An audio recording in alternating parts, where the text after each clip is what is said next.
Assalamualaikum warahmatullahi wabarakatuh. Nama saya Nur Balqis binti Aswandi. Nombor pendaftaran 03 DKA 22S1074. Saya akan terangkan tentang tajuk slope stability ataupun kestabilan cerun. Saya akan terangkan tentang pengenalan kepada kestabilan cerun atau pengenalan kepada cerun. Cerun dikategorikan kepada dua jenis, iaitu cerun buatan dan cerun semula jadi. Cerun semula jadi terbentuk kerana proses fizikal yang merangkumi tektonik plat dan lulu hawa atau hakisan desain batu yang mengakibatkan pemendapan tanah. Manakala cerun buatan dibuat untuk memudahkan projek infrastruktur, tambakan empangan tanah dan pemotongan jalan.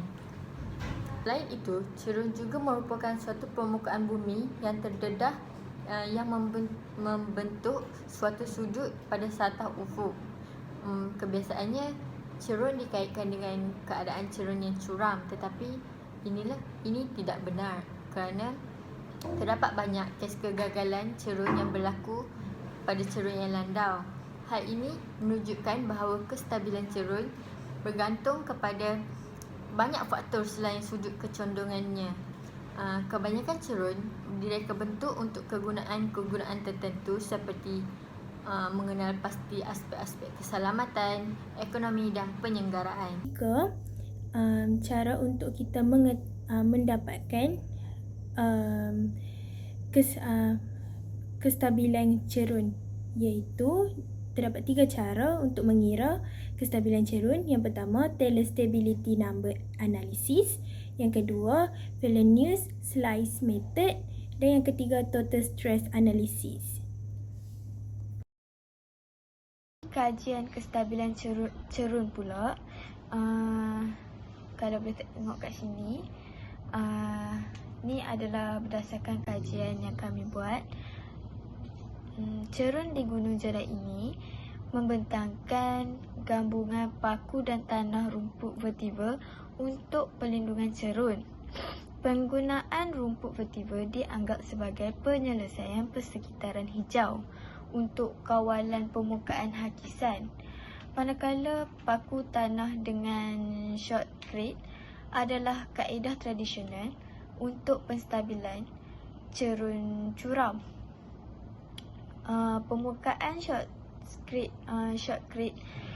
sistem paku tanah akan digantikan dengan rumput vertibra untuk gabungan paku tanah dan rumput vertibra. Ini bukan sahaja menyebabkan penyelesaian ekonomi, tapi memenuhi keperluan untuk landscape. Kertas kerja yang ni membentangkan teknik reka bentuk dan pembinaan serta membandingkan kos pembinaan dengan kaedah paku tanah tradisional. Rumput vetiver. Apa itu rumput vetiver?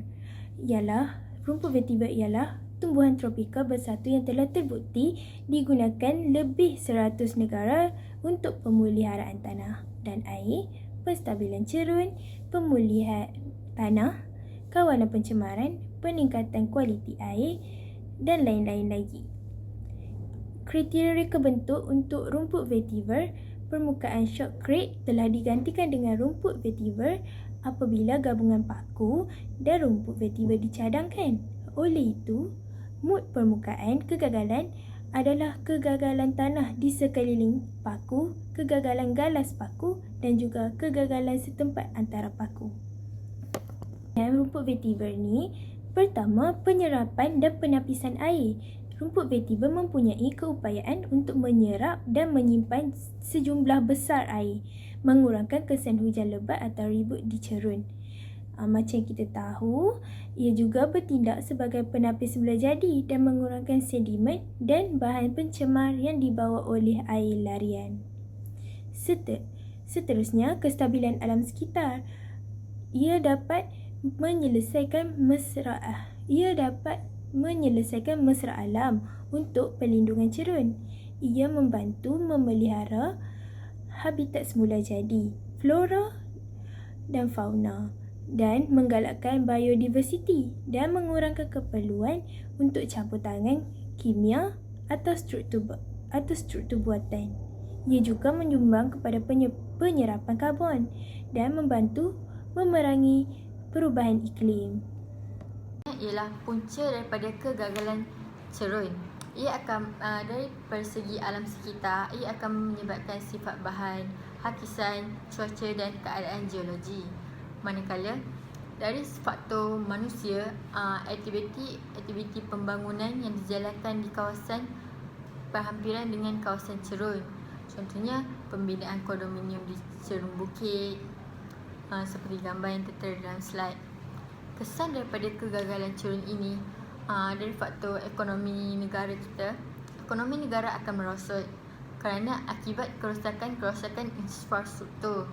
Perindustrian terganggu akibat kerosakan mesin. Daripada segi lanskap bumi, pencetakan sungai akibat sedimentasi berlaku, seterusnya menyebabkan kebanjiran akibat keupayaan sungai menampung air semakin berkurang. Akhir sekali, kesan kepada penduduk bumi ialah nyawa manusia akan terkorban, manusia akan kehilangan nyawa, harta benda dan sebagainya.